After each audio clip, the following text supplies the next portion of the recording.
All right, another episode of the RSL Random Fan Podcast.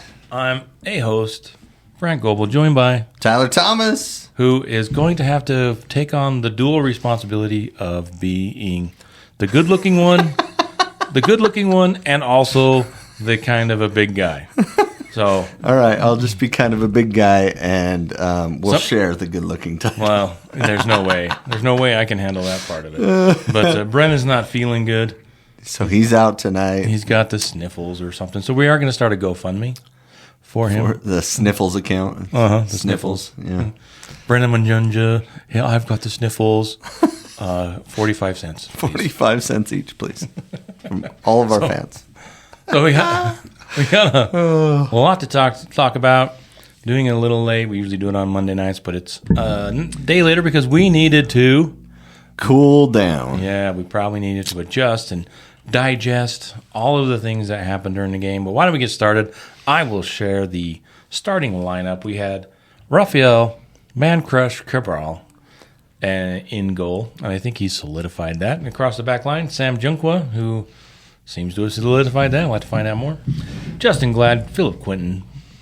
Actually Brian Vera. They had the lineup backwards, but yeah, it's weird. Huh?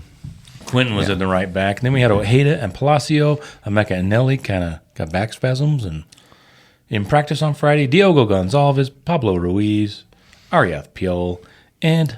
Yeah, and Piol, I mean, MLS put it as him as a like outside midfielder, but really they were playing a 4-4-2. Like you could tell right from the second they lined up, right? Forster Jago up top. Yeah, with Piol. Some notable absences for RSL. Diego. Luna. Very good. And Dominic Markchuk. In Poland. I don't think he got in, as I noticed, and I don't think he got into either of the games, but he was on the bench. But it's always a good experience to play in your national team. And we can talk about the U.S. national team or whatever facsimile there is of it. And then Emeka Nelly was the other big one that was out. Oh, and Xavier Gozo on the U20s. Yeah. The kids as well. Right? So a lot of attacking and offensive options not available. N.A. Missing in action. M.I.A. And also, I think everybody was sad. Anderson Julio did not make the trip. No, he's in Ecuador. Working on a visa. But they also had... I looked it up, and I was looking at the stuff on FC Dallas. 17 players. 17 changes. 17 changes? Yeah, 17 new players from their roster from last year. Okay, gotcha. Yeah, their keeper's new. Ibeaga's new, or he's not new. He's the guy that looks like he looks like I almost said Shaquille O'Neal. LeBron James. He's the guy that looks like LeBron James, but he kind of trimmed his beard back, so it's less noticeable. But Sebastian Lletget, who likes to play against RSL. Yeah, and they fill their team with a lot of like MLS, like standard players, right? Like Shaq Moore, Farfan, like Delgado, Leo Chu. Who was at Seattle for a long time? Jet's had some national team caps, but he's nowhere near the national team anymore. But he's still a really good player. You know what I mean? And the 2023 MLS MVP, Luciano Acosta. Yeah. Who was really good at a lot of things, including falling down. Yeah, and RSL fans loved getting after him and booing him all freaking night. So that was kind of fun because he's just so little. He's 5'3". I looked it up. He's my wife is 5'3". Yeah, maybe with his cleats on, he's 5'3", but dude he's a problem causer, and it's because you can't go shoulder to shoulder with him. You got to bend over to go shoulder to shoulder, and that sucks. Anyway, we'll talk more about that in a minute. But just wanted to shout out a few people that hit us up on Twitter during the game. I thought there were some really cool comments. I'm going to just start with this. It's a blanket statement. Longest half of my RSL fandom. That's the first half, right? First half. Thanks, Braden at SGT_B_dub. loved that comment because it was true. It was about the longest half of my RSL fandom too. So, but then coming back with Cabral the Wall. So, Cabral the Wall. I like that. it. Yeah. So I think we're going to adopt that. Hopefully, Braden's on board with us using his. We'll give him credit, Braden. Yeah. Good job, Braden. Cabral the Wall. Anyway, but we started off not great. They were kind of pressing. We were kind of getting into we were good in the midfield. But every time we got to the final third, it's like we didn't know what to do. Yeah. And it felt like we kept going through Pablo Ruiz, who had a rough game. I just don't know that he's not 100%. I don't know how any player could be 100% with two major season-ending injuries in a row. Yeah. So I give him all the slack in the world. He's back. He's fit, and he's worked his way back. He's working hard. Yeah, but to have an impact and be an impact player, he's got obviously a long way to go. Yeah. And maybe that goes back to, we've always had this discussion about how the pipeline between the Monarchs, MLS Next, and Real Salt Lake, and the difficulty that they have had. They had one good run with Glad and Vera, and who was the right Aaron Herrera? Not Vera. Vera came from I was thinking Colombia, Brody. but yeah. I was thinking Brody. Glad, Brody, Herrera, Ochoa, maybe. Brooks Lennon was in that class, and even Mr. Fake Rat Go Left from Park City himself. Oh, yeah. Yeah, he was. Bofo Salcedo. So those guys were all in that same class. And it's interesting because when we were at the, what was that meeting? Fan season ticket holder appreciation night. Jason Christ said, we intend to get back to those days where we not only recruit most of the kids from Utah for the academy, but also we get them to that level where they're MLS ready. And it seems like we might be always away from that. Yeah. There are some... Because he said, he threw some numbers out, like he was like, the class that will come out in, I think they start them at 12 and 13, or 13 and 14, I can't remember. Or maybe it was even 14, 15. I forget, because I'm not huge into the academy. But he said, last year, there were 2 kids from Utah. The previous year, there were 3 kids from Utah. This year, there's 12. So... yeah. I don't know if that's but I the think way to measure that or not. But this might have been a game where you put a player in. You add somebody on the bench. I think Gozo might have made it had he been there. Yeah, but he was called up. But he got the call up. The bench we didn't talk about. There was still room on the bench for another player or two, it looks like. Staiduhar. Hidalgo's in is one of those homegrown players. Yep. Javane Brown, Wolf. Dylan is a younger player. Yeah, I like T. Wolf. Catranis, Brooke, and Henry were on the bench. So, yeah, it seemed like they struggled, but it looked like both sides were struggling. To jump to the end, my thought on the game was... Well, before we get to the end of the game, how about we just start off with that call? Okay. Well, because the game changed dramatically. I was just going to say my impression of both teams is that we were watching 2 teams that weren't very good. I was not impressed with FC Dallas, to be totally honest. But let's get to and I was not also impressed with Sergei Boyko. Yeah. Sergei Boyko. Yeah. Trey Fitzgerald tweets, Boyko, 4th MLS match this season already, 3 PKs and 3 reds.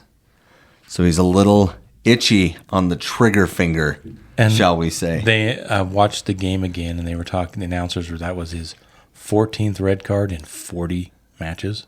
Whoa, his rate is super high. Yeah. So let's jump to that. That's kind of where the game took a turn. The game turned. Yeah, I was trying to think of something funny to say, but was not prepared.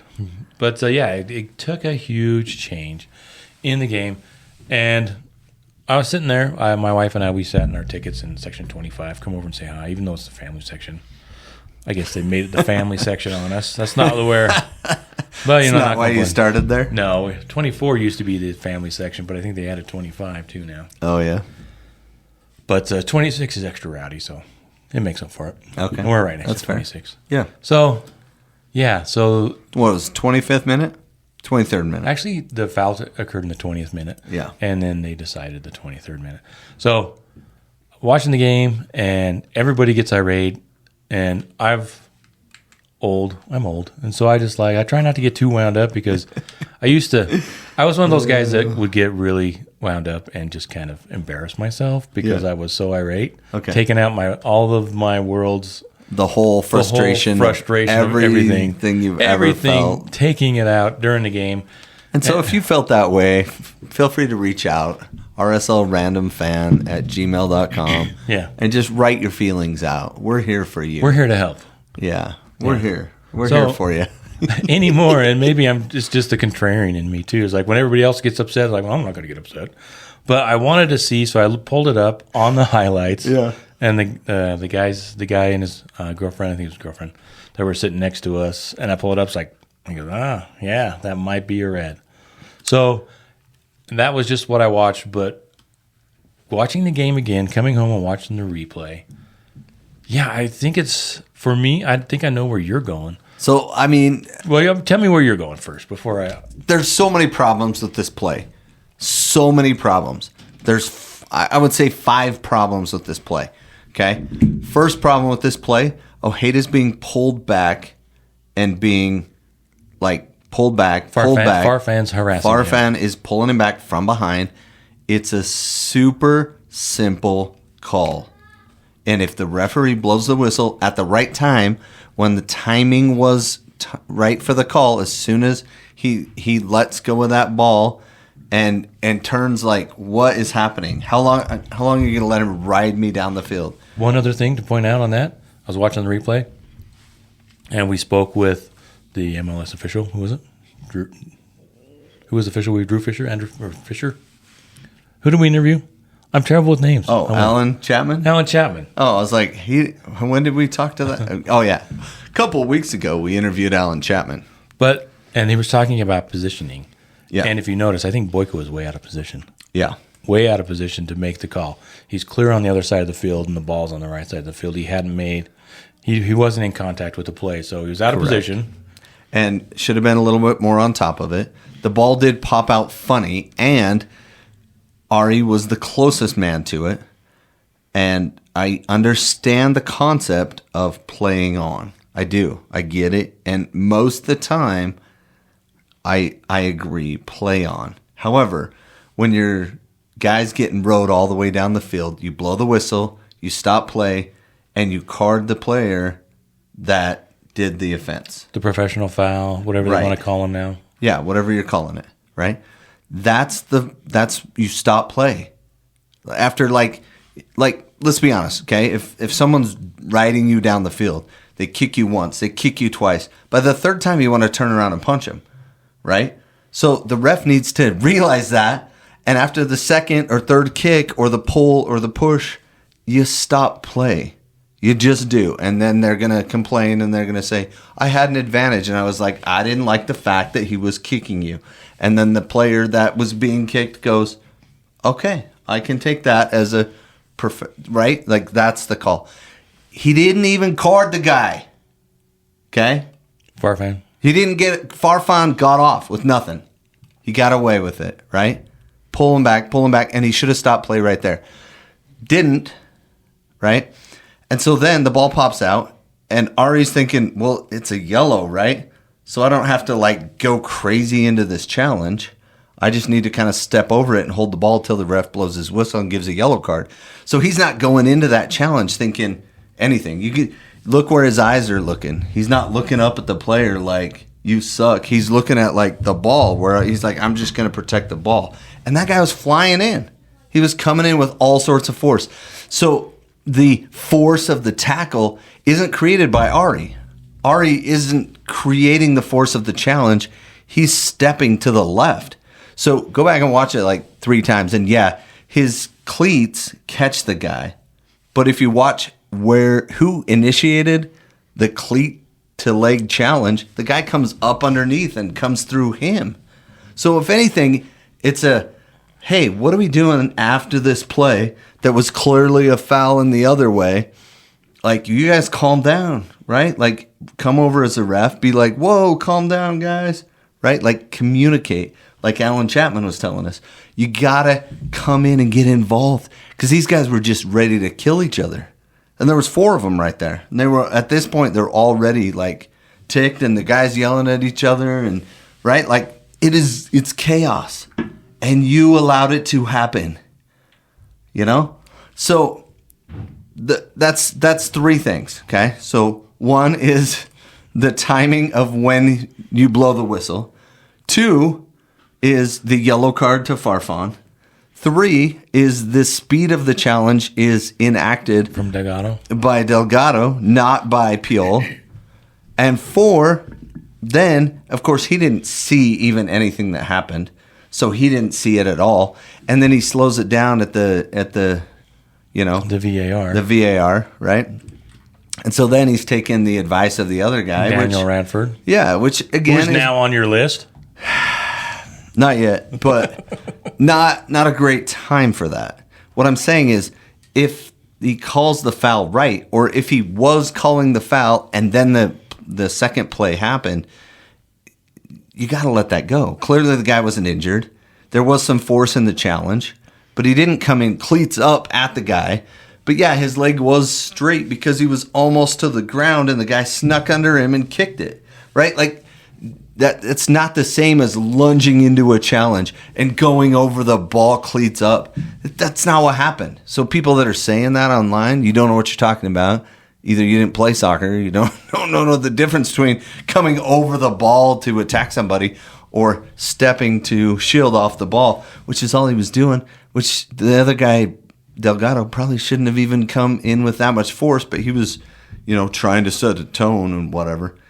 He got subbed at halftime, I think, didn't he? Yeah, he had a broken ankle. He was fine. He was fine. He was a big baby. That's why he got subbed. He kept getting out of position and running back and kicking people. Now, so that's 5, right? Did I get 5? Because if not, I got a couple in the reserve. Because we had out of position, too. Right, out of position, right? So there's 5, 6, whatever. So many problems with that play, right? It never should have happened. If it did it happen in the run of play? Was it after the play was called? Because that's a different level now. That comes back to the whistle. Because he blows the whistle right as Delgado's coming in. I made a mental note of that. Not that it matters, but it did stick. So if he holds up even just a tiny bit, that challenge isn't even a challenge, right? Like that's why I hate the whole. It wasn't a stomp. He didn't. Cleats up, like it's almost maybe he stomped him. Maybe there's that indication of he stomped him because he did get his cleats on his foot, and he went over the ball. He was already over the ball. That wasn't the over the ball thing. No, if he just doesn't stick his foot out and Delgado, he doesn't straight leg. Yeah, Delgado comes in and smashes the ball, and maybe Delgado gets yellow for being. Well, he should have. Yeah. So because that was the reckless part of the challenge. It didn't come from Piol. It came from Delgado. So in my humble opinion, which doesn't matter one single bit at all, is that's a yellow card. And if you call it right up front, you yellow card Farfan first. Then you go back and you talk to Ari and you talk to Delgado and you're like, no more of that, dude, or you're both whatever, right? Then it's play on. Now, if the guy comes back and says, go look at it for a red card, and you go slow it down, and you're like, oh, his cleats did get underneath him, but where was the whistle? But where was, you know what I mean? All these other extenuating circumstances, and I say you don't make that call in the 25th minute. Yeah, I watched it, and I can see how it was called. I don't necessarily agree with it, but I can see how it was called. My first thought was, how would RSL fans be reacting if it was the other way? If it was Diego Luna coming in, trying to make a play, and somebody steps on his ankle, is it a different attitude? Yeah, and he pops right up. Hey, he popped right up. So it's meant to discourage injuries, right? But so many things wrong with that play. So many. So it kind of made my blood boil. A little bit? Right now, are you going to be okay? Yeah, oh, I'm fine. You got your medication? No, I'm adding emphasis. Yeah, for the podcast so that it sounds like I felt at the time. He's making his head turn red. For effect. Yeah, He's not just really for effect. upset. It's just for effect. It's not real. I'm not really pissed. No, I can see. I 100% agree.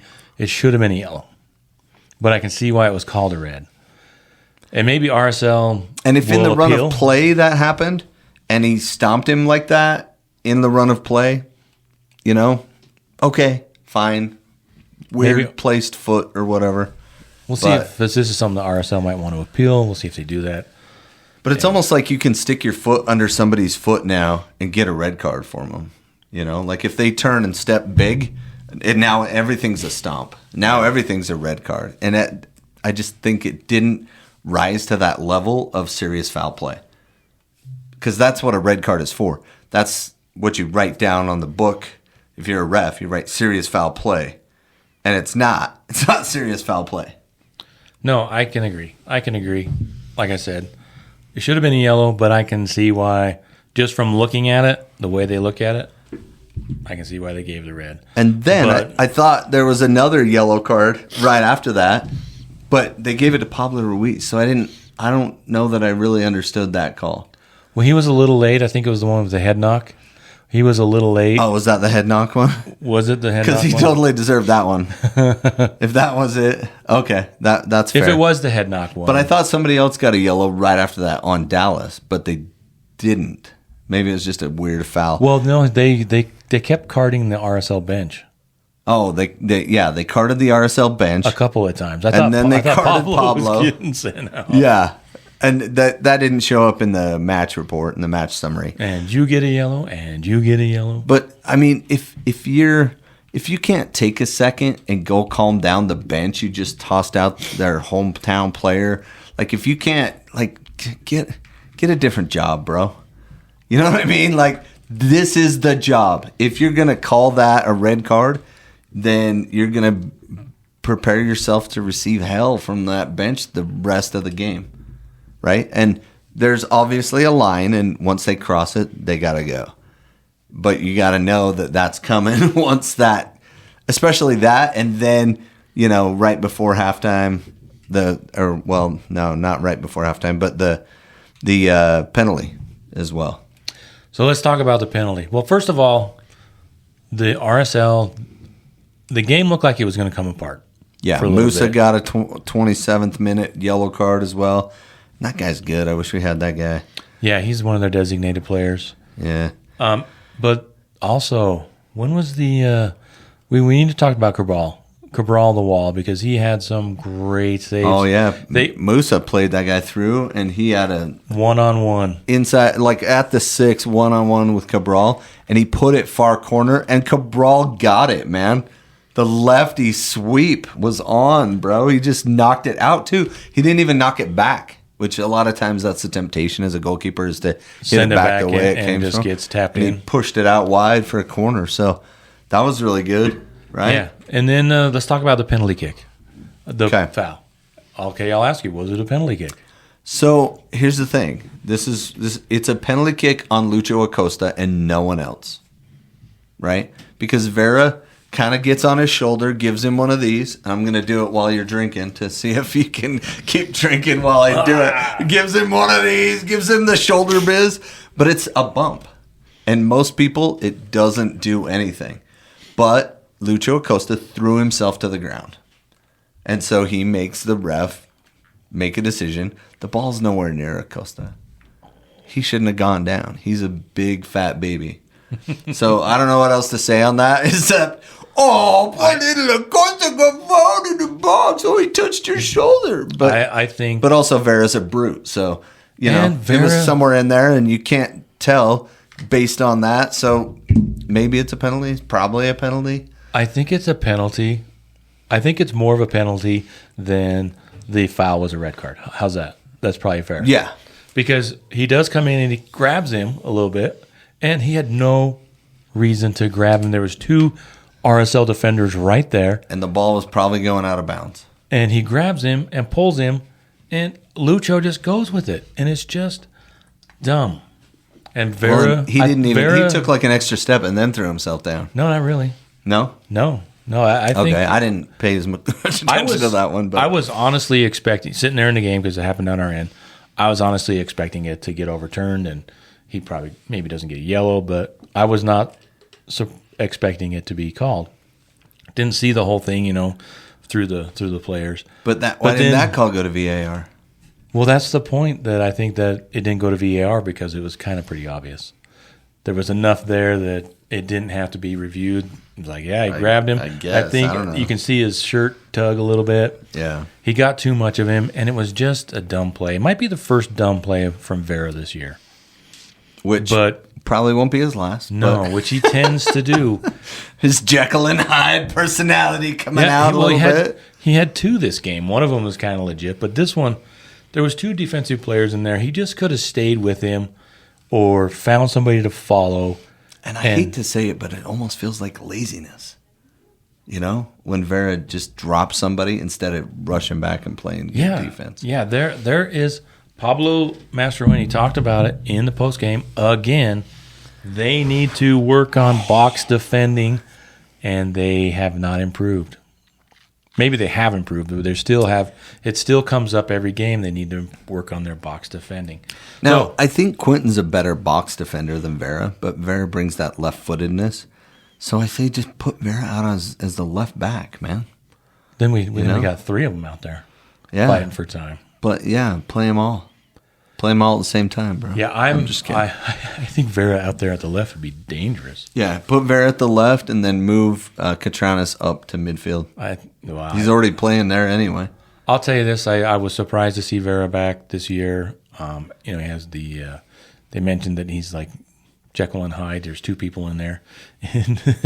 Right? It feels like it in the game. Like he's chill and cool and calm and collected and helping his brothers out, so to speak, And then all of a sudden he's losing his mind and wants to spit on people. So, Yeah, I sooner or love later. him, but. Yeah, sooner or later that's going to become an issue if it hasn't already. But that was not a smart play. But fortunately, Acosta did not take a very good PK. And Cabral got to it. I mean, it wasn't a bad PK. It wasn't close enough to the corner. Cabral guessed right, but he either guessed right or he read him. I think Cabral is very good at what he does. Yeah, he's my favorite goalkeeper since. Well, he must have done his homework because the announcer said Acosta goes that way. He went that way 4 of the last 5 times, or something like that. So the odds were that he was going that way. And he saved it. Another example where he pushed it out to the left. And it looked like to some people that he was off his line early, and he was, but 1 foot. The rule is 1 foot has to be on or behind the line. And his back foot was behind the line when he pushed off and saved it. So yeah, it was a great save. I thought that it was probably the most electric the stadium has been in ages. Okay, now here's the game inside the game, right? He misses that, and Philip Quinton gets up in his face, which is funny because he's not anywhere near his face. Oh, yeah. It's like his belly button is near his face. And so he belly buttons him in the face and goes, "You suck." I don't know what he said. I'm just making it up. And then Acosta did that. And then Acosta threw his hand at him, which, again, why was that not reviewed? Acosta reached out and hit him. Because nothing. It wasn't so Quentin fell over just to be funny. I think it was just to be funny, but maybe it wasn't. Maybe he was really trying to, because it looked like he threw a punch at him. Could have been backhanded punch, but yeah, one of those. But why is that not a yellow card? Because he was just kind of like... Because he's Lucho Acosta, right? Yeah. Why was that a penalty? Because he's Lucho. And he can throw himself down because he's a little guy. Maybe we should have bought him. He only cost $6 million. Which, from Cincinnati. Yeah, maybe they knew something about his attitude that... Yeah, well, like I said, Dallas hadn't won a game all year until they came into the riot. Yeah, which we're pretty good at allowing that for some reason. Yeah, there is some concern. 4 home games, 3 losses already this year. Super sad. And 1 to a Costa Rican team that was... So it brings that memory back. And now, from that moment of the red card on, the team fought. And I don't know if you heard the post game where I asked Pablo, like, do you dial that up a notch? I wouldn't have missed it. Right? I was like, everybody else was just asking like questions around like, well, how do you think your team responded? And I was like, dude, did you get more insight on that red card? You know, I was like, did they explain it all to you? And he's like, I was demanding an explanation, but all I got was, hey, cleats up, basically. You know, so I didn't get any more explanation than anybody else. But he's like, and very frustrating to, you know, have it go out that way or whatever. You can go watch it online. There's 3 or 4 people that posted it, including us, right? We'll get there. Did Brennan post it? He didn't post it. He sent it to me. I'll get it posted. He's not feeling good. All right, it's coming up. But anyway, post-game show was kind of cool. And then I was like, hey, but Pablo, like, what do you tell your guys at that point? Do you tell them, like, take it up a notch? And he's like, yeah. He said, I say go create chaos. Like, especially when you're down. Push it, yeah. Because the ref's likely to not give another red unless you're a straight jerk face, you know, whatever you want to call that move, right? Yeah. And Forster and Jago went out and started just trashing people in the second half. Well, I liked it. So after the red card, the game kind of got a little chaotic, and it was people losing their heads. Super chippy. And then the PK, and it seemed like after the penalty kick, RSL calmed down, focused. Quentin started and teasing Acosta. And I thought that after that, RSL outplayed them, even down a man. And a lot of the time, it looked like Dallas was down a man. But also, they have the 1-goal lead, and they're up a man, and they're probably sitting back waiting for a counter and all of that. But we get to the goal. We get to late, deep into stoppage time, and this was... And Pablo Ruiz was kicking people a lot, you know, and stuff. And I thought he was going to get a red, especially after that headbutt. That was late, and it was right in his temple. Like, that was, I felt like it was a cheap shot, honestly. I wouldn't have been surprised if he got a red for that. He was late, and he headbutted him right in the side of the head. But it hurt him, you know. It opened him up. He started bleeding. And could you see that from where you were sitting? Not where I was sitting. Because he just walked over to the bench, but on the replay you could see the right side of his face was all bloody. Down. And then I wasn't paying attention. He came out with he probably had a headache. The wrap on it, and the red bandana. So talk about the goal. It was late, deep into stoppage time. It was 7 minutes into 5 minutes of stoppage. And I was like, how did that ball get there? So what happened was Quentin took his cue from where the ball was kicked. It was deflected slightly, so he didn't adjust to the flight of the ball. And Acosta did. So it looked like he was offside, but he wasn't because he was held on. And then he slid in because he was going to a different spot than our boy Quentin was. And that's why. And it deflected. And then it fell to him, and Quentin was going where it wasn't deflected, right? So he didn't reposition himself after the deflection. And so he snuck in, and the 5'3" guy scored a header on us to win the game. Yeah, there wasn't anything Cabral could have done to that. It's so weird, dude. It's like the time when, what's his name? Plata, right? When Plata scored on a header, right? And you're like, how did that even happen? Yeah, the bad part about that goal is that RSL was tired, but they fought so hard. Dallas brought that ball down the left side. Left side. As they were bringing it down, the ref said 5 minutes of stoppage time, and this was the 7th minute of stoppage time. Go ahead. But and I think there was some added injuries. People were just faking injuries left and right. But they're tired. They're getting kicked, and you know what I mean? Yeah. They brought it down the left side, and then they passed it right across the top of the box, and literally right across the top of the box, and missed all the RSL defenders. The one Dallas player played a dummy, let it go through, and it went to Shaq Moore. And Junkwood did come out, and as his right foot came out, it deflected off, and fell awkwardly to Acosta, who just nodded it in. Going. And everybody was upset that, you know, call the half, man. Like, and that's where I go back to my boy's comment on Twitter about, bro, longest half of my RSL fandom, right? Like, we're just going on and on about this first half and how horrible it was. just brutal, right? It looked like a high school soccer game where the two teams hated each other. They play for rival clubs and they rival schools and they hate each other and they're calling each other names as they take each other out. It kind of goes back to like it's a fun game to play in when you're playing those kind of games, but you're also like watching your six. Like, am I going to get taken out and dropped and broken knees, or like that's a little bit of a fear in you. And I think it's kind of fun to have a game like that every now and then, but it kind of drove me nuts too. Yeah. I like the fact that I don't like dirty games. But it's nice to have some. But we were the dirty team. Like, we cracked them way more than they cracked us.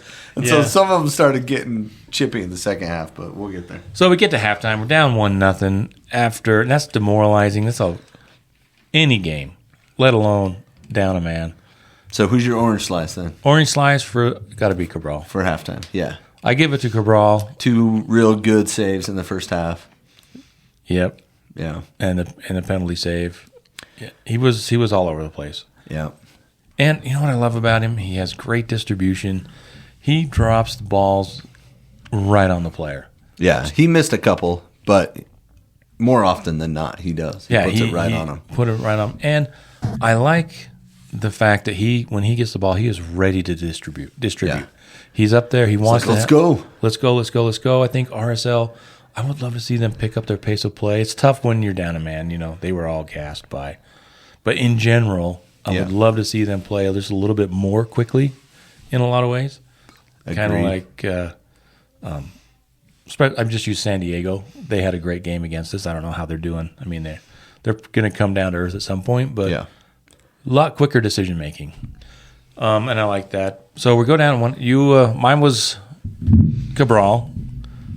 And then, what about you? Yeah. So, can I do a lime slice? What's the opposite of an orange slice? Is that for bad or good? Bad. For a bad, it would be a lemon slice. How's that? Okay, sure. Lemon slice goes to Pablo Ruiz. I love him, but he was so bad. You're not. I don't think you're alone. He was late. He was kicking people all over. I was like, he's gonna get a red card in the first half, or at least 2 yellows.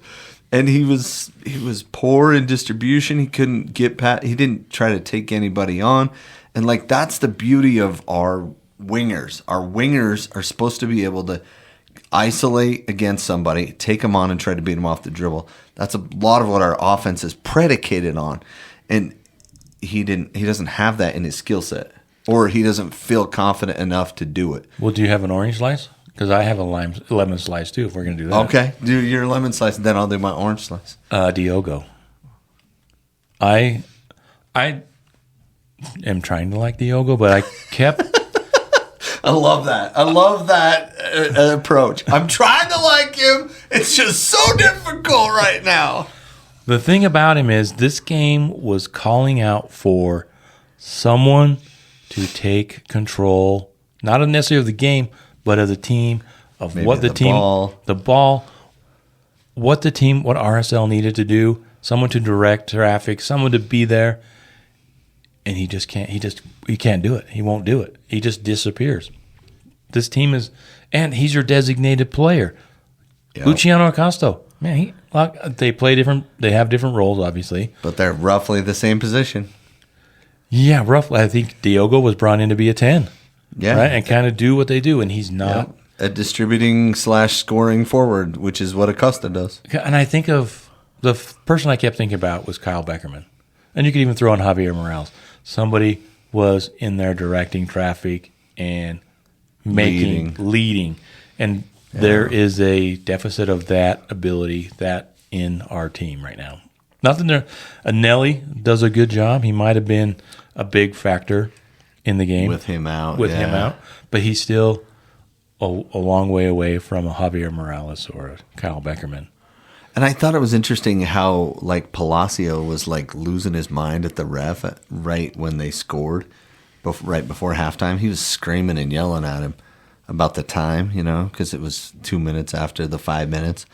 And I'm like, how does he not get a yellow for that? Like I'm trying to read his lips and stuff, and I'm like, bro, he let him have a good, couple sentences, kept going at him, followed him down the field almost till the kickoff. And I'm like, man. So who's your orange slice? So orange slice is definitely to Brian and not Vera. Ojeda kept his head strong, calm, bursting forward with speed. Like, he does things that nobody else on our team does except Anelli, right? And when those two are playing, we're very, very good. But he multiple times throughout the game burst of speed. Ramiro kept trying to kick him. Couldn't believe that it took until like the 90th minute or 80-something minute for Ramiro to get his yellow card of the match. Yeah, 88th minute. But, Ojeda was the player that we want Diogo to be. But Ojeda, he's not a 10. I know, he's not scoring, but he does so much in that, connecting the defense and the mids and the forwards. And yeah, I think he's... We asked him post-game, like, what'd you think of that red? He's like, that's not a red. The ref messed the game up for us. He's like, I don't know how you didn't give a card with what happened to me right before that, right? Because he kind of didn't really see the play. And he's like, I don't know how that wasn't a yellow card on the player attacking me, And I was like, yeah, no kidding, bro. But he said it in Spanish, so I don't know if that's finable under MLS rules if you complain in Spanish. Ay. It depends on how many people heard it, I guess. I guess. We all laughed in the press because we were like, what? Oh, dude, that's great. I love it. So, no, I think him. He was consistently our best player, I think, throughout the game. I think those were two best players. Although Glad did really a lot of good work, too. Quietly and consistently. And he does this thing that I really like where... instead of trying to take a touch and then play it, his first touch is the clearance. So if people try to pressure him, he's already gotten rid of the ball. And Vera and to some extent Palacio did well receiving that and playing out of pressure. So we go into the second half. The RSL sub Tyler Wolf, who seems to have jumped Lachlan Brook. I don't know. There's a couple of players that need to ask Pablo. What's the thought process? Pecking order. Brooke and Catranis. Is Catranis nursing an injury? Is Junqua just doing more of what is asked? Catranis loves to get forward. Maybe he wasn't getting back on defense, and who knows? But as far as we see, right, Catranis is better going forward, and Junqua's better staying back. And maybe that's... I mean, if that's simplistic enough. They did have the one sub at half, and then Delgado came out. Wait. Who subbed in? Tyler Wolf. No, for them. Say it. Okay, let me see. Nitsabeling. Ntsabeleng. I love it. No, that's exactly who subbed in. Yep, that's his name. Is that how you say it? I don't know. So Delgado went out because he had crazy last name. I love it. Yeah, so Delgado went out because he had a broken ankle. Right. Yeah. They had it wrapped. I think they were hunting him. He was like, I'm going to sit down. They're like, you're out, dude. And the second half, I thought, for the most part, RSL, it looked like I said, they were on top.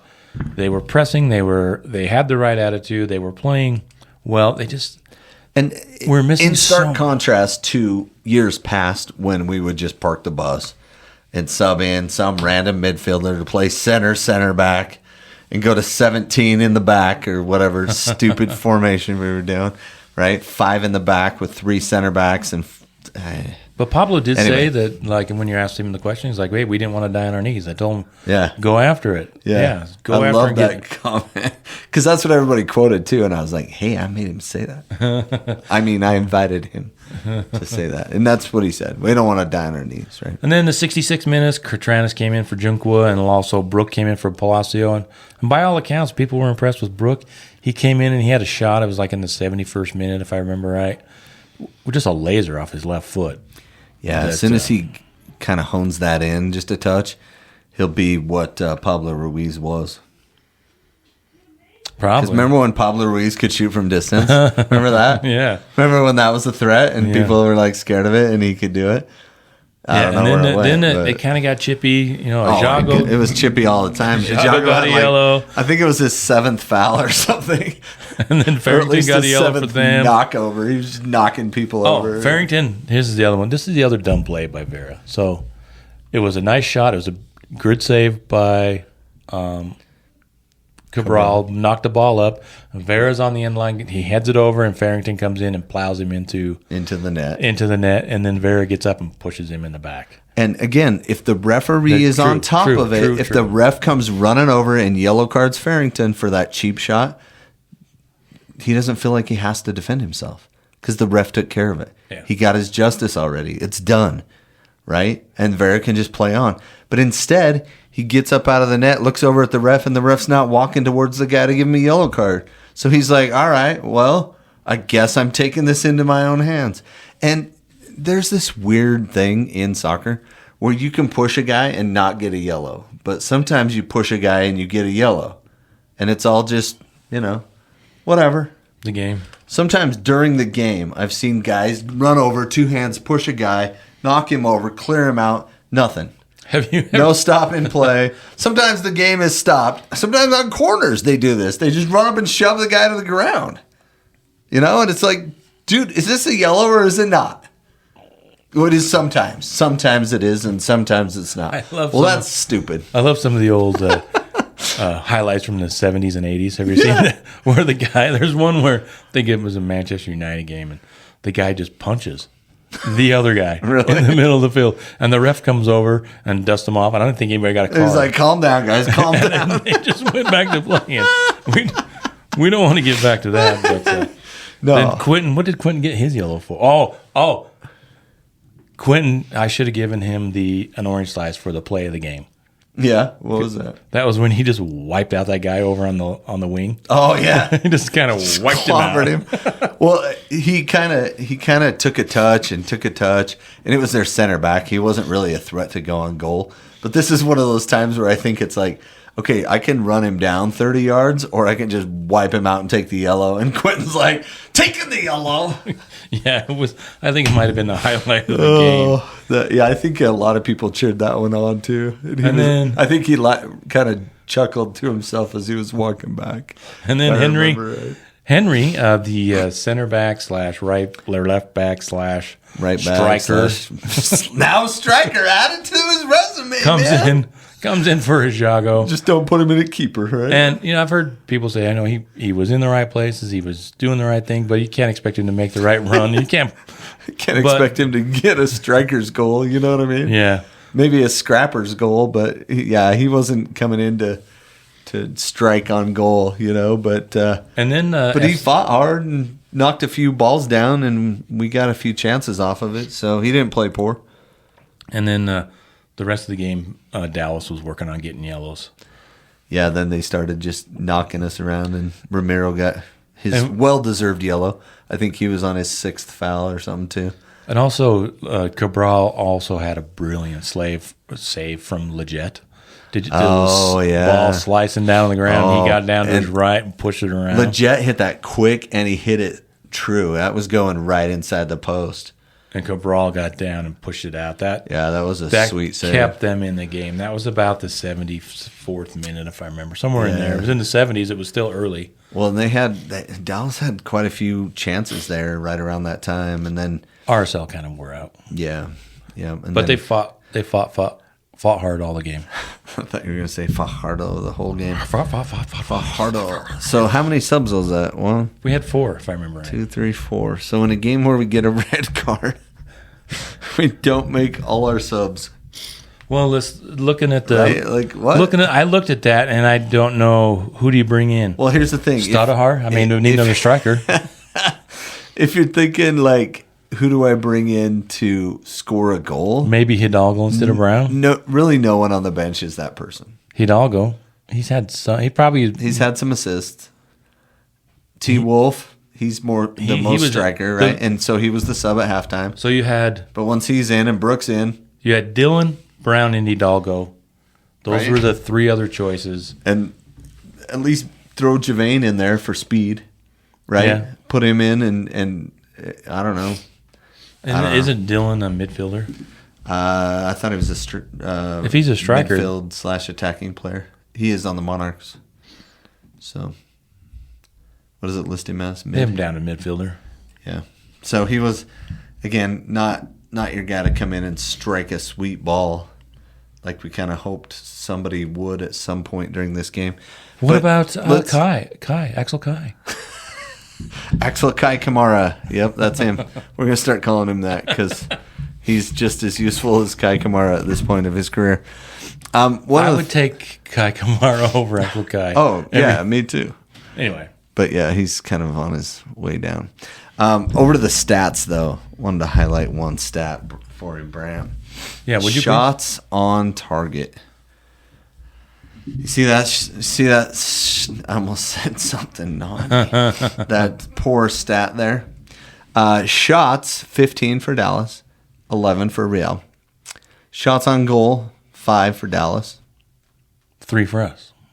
3. You know when 2 of them came? Probably late in the game. Super late in the game. Yeah. We had basically 1 shot on goal for 70-something minutes. Well, that comes back to... I have a question for you.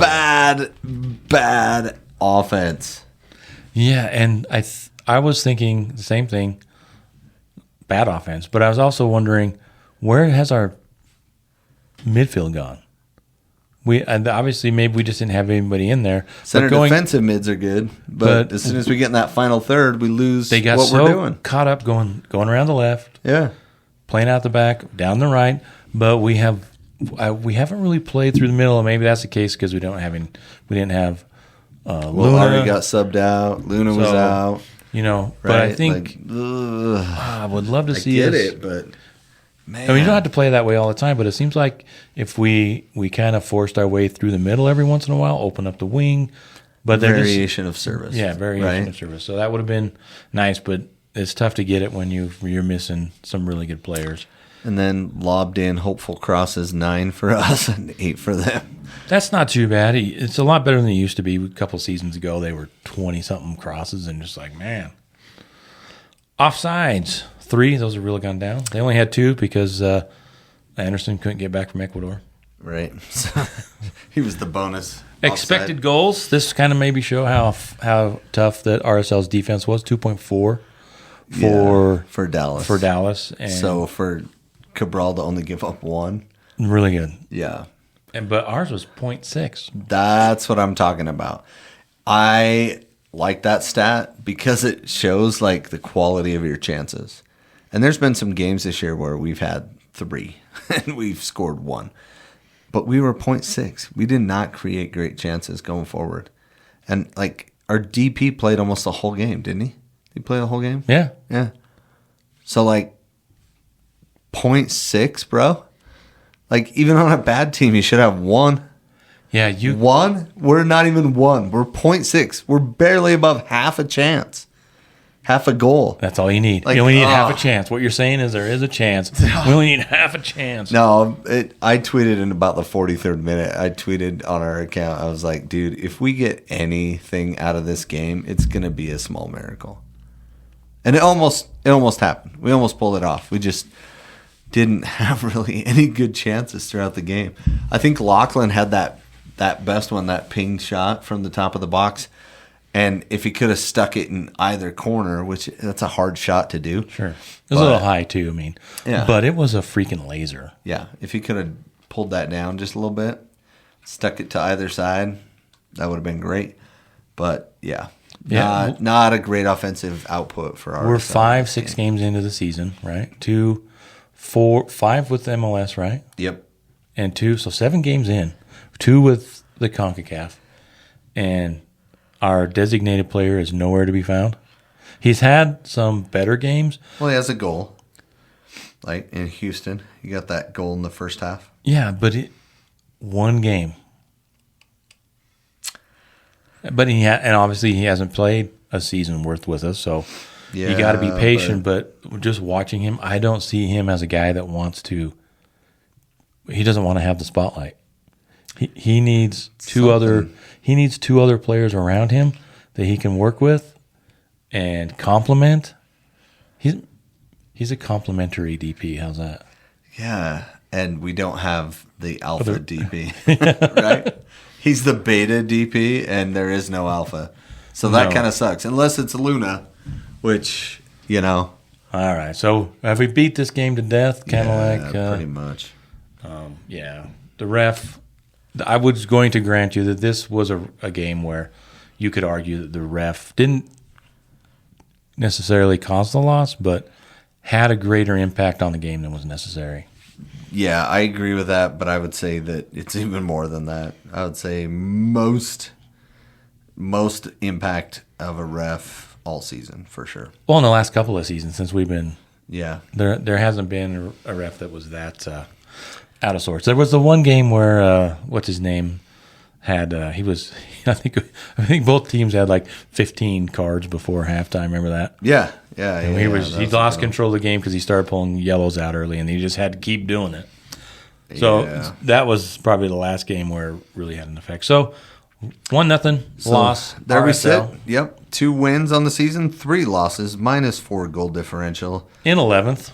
1.2 points per game. So only 1, 2, 3, 4 teams below us in the standings, and 3 of them do not have wins. And I was looking at the standings, and it's kind of upside down. Some of the better Western Conference historical teams. Yeah. Kansas City, Peter Ramirez, they haven't won a game in 12 games. 12 games. Peter, you got to fire yourself. Yeah, fire yourself, right? 1 point.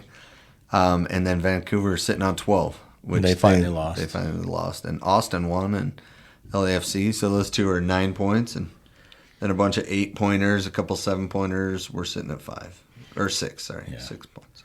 So it's a totally different team than last year. There's a lot of work to be done on the right. It's not a complete roster. They definitely – Kurt Schmid said, I talked to him at practice, said, hey, you got any news on those strikers? He says, check on Monday.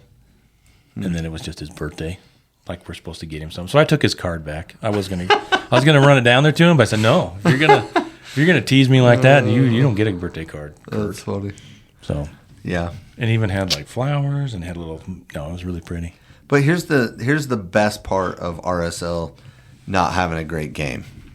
Is it was overshadowed nationally by how poor the U.S. national team plays. Oh, let's talk about that. So we made the Final Four of the Nations League. Nations League. I always want to call it the League of Nations or the League of Extraordinary Gentlemen, which is such a bad reference, and I made it multiple times. The League of Extraordinary podcast. Nations. So horrible. Anyway, so it's set up, right? Mexico's in the other side against Canada. The U.S. has never lost. We're playing Panama. We're on home soil. We're at SoFi Stadium. In front of dozens of people. Nobody shows up for the game. Well, I think the cheapest ticket was like $110. That's what I'm saying. U.S. soccer is doing some damage to themselves. Idiots. Right? Like absolute. So we're playing Panama in the first game, and Panama just keeps hanging around. The U.S. is doing good stuff, but nothing resulting in a goal. We get a lot of good play out of, Pulisic and the boys, but like we're never good play. Right, but like good play only gets you so far, right? Like I went and watched a game one time. It was back before RSL was a team, and I was watching this guy, and he was such a good player. And I went and I was like, dude, this dude is so good. It's when the Rapids came and played the Blitz. Marcelo Balboa. No, it's another guy. Can't remember his name, but he was a ginger guy, and he played midfield. He was so skilled, and he would dribble out of any situation. And I turned to one of the guys that was there, and he was like the assistant coach's assistant, right? And I was like, man, that guy's so skilled. And he's like, yeah, he's really good at going backwards and sideways.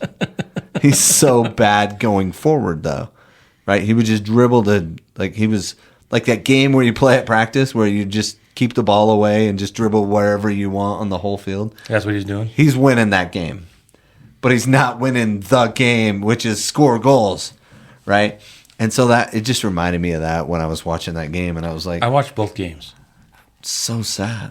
And the first game, I kept thinking, you know what this game needs? A goal. A midfielder. A bleached blonde moon boy Moon midfielder. man midfielder. That game was crying for Some Diego creativity, and we didn't get it. And you saw it in the second game where Diego Luna played the whole game and he was the best player on the team. Yeah. The run he made and the pass to Aubameyang. Well, first back to Panama. Yeah, please. So Panama, they're hanging around. We're getting chance after chance after chance. All of a sudden they break out, and our left back steps inside to cover, which he should. And then he should have stepped back out left, but he didn't see the striker sneak over behind him.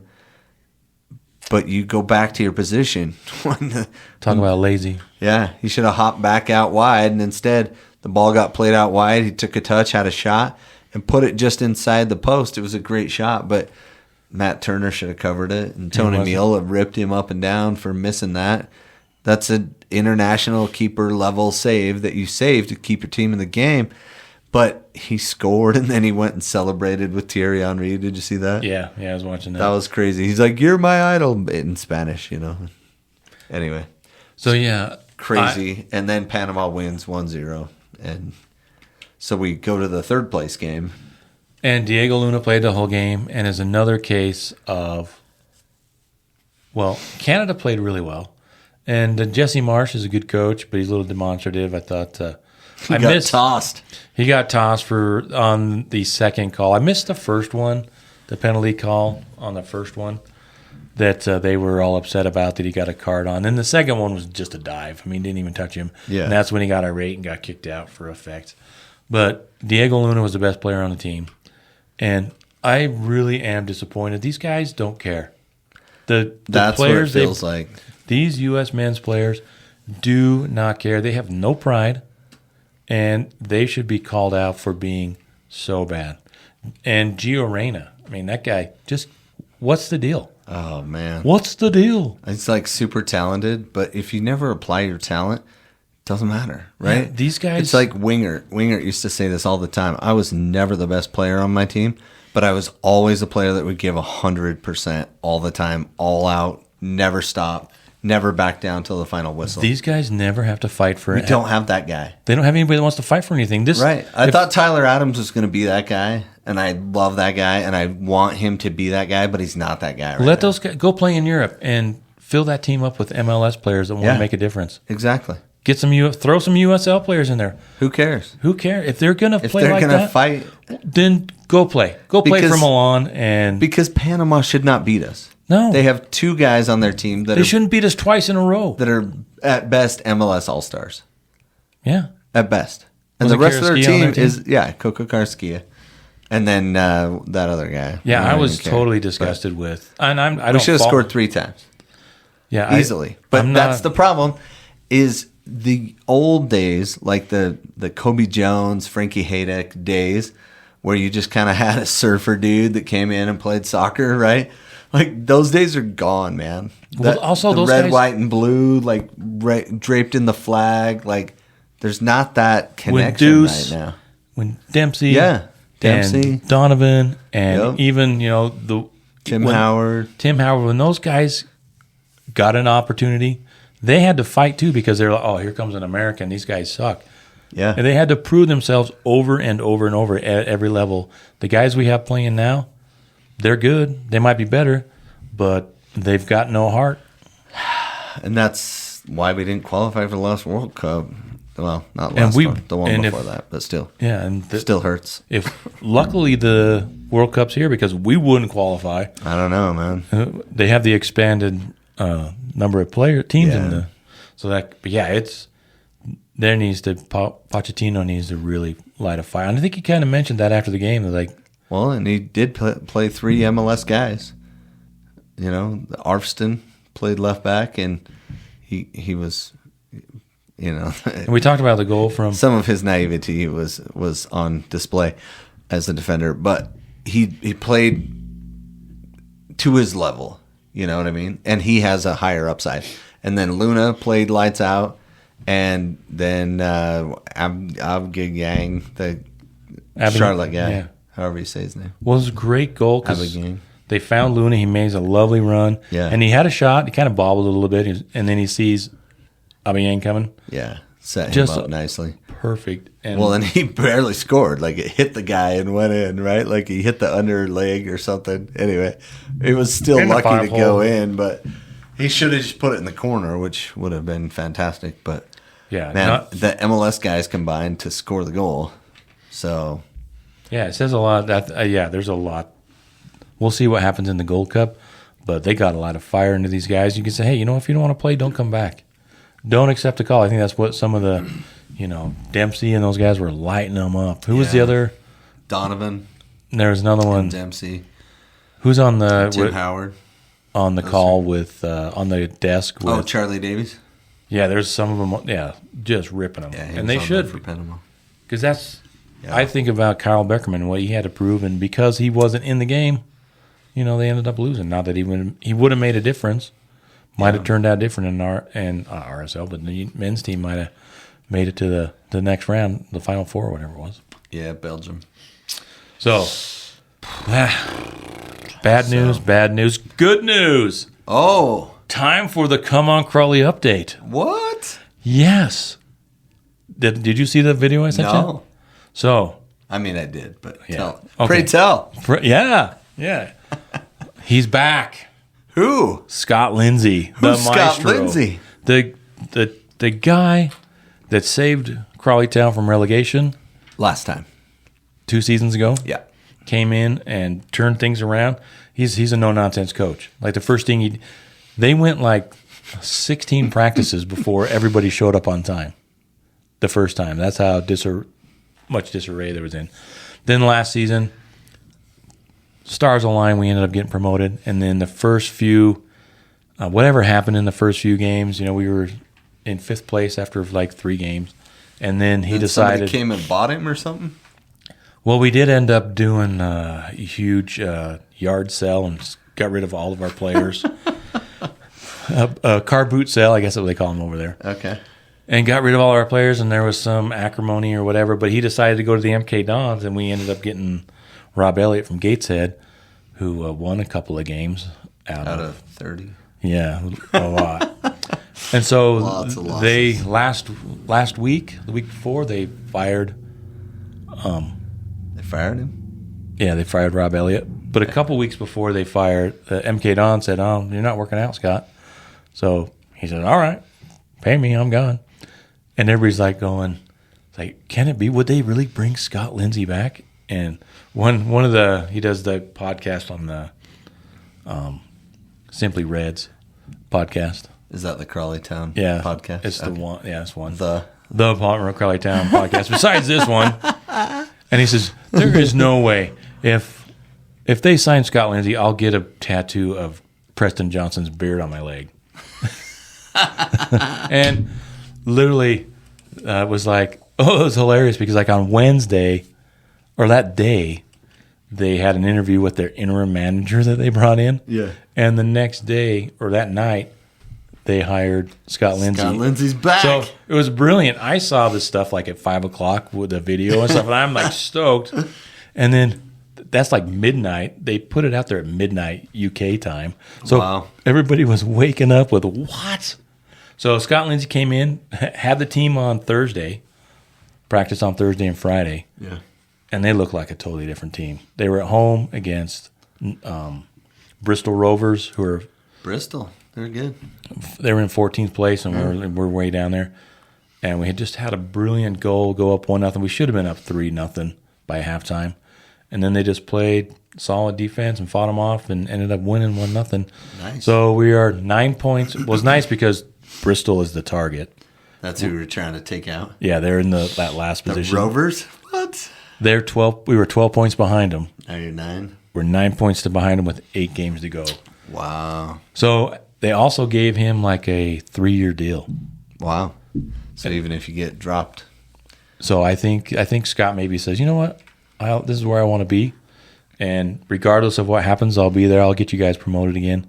And they were talking that maybe WAGMI, the owners they said a lead investor, so there could be some news coming down the pipe. They got some more money coming in, and it was just all the joy was back in Mudville. What does that mean? Don't you let the mighty Casey, No Joy in Mudville? Oh, okay. It's a poem. Look it up for baseball. The mighty Casey has struck out. Yeah, I don't know much about. So the one they made into a. Never mind. It was a cartoon. Yeah, Yeah. I remember that. Yeah. So just ecstatic. Couldn't be happier. Good. Yeah. Good for you. And you even wore the Unified Health new one with the big red pitchfork on the back. It's cool. You have to that see is me pretty walking cool. around. Yeah. It is. If you look at Brandt in the back, it looks cool. You'll have to look it up. Maybe I'll post it on the like it on the video. Speaking of that, RSL is going to have a third kit. Yeah. Lots of rumors floating around. What do you know, Brandt? We're going to have a third kit in 2026. Somebody said, "Oh, it's going to be white." 26. Yeah, not this year. But you heard. What's that? Well, we do have. We're going to get Tyler Gibbons on. Ooh. He's agreed to come on. We just have to line it up. But we'll get him. Okay.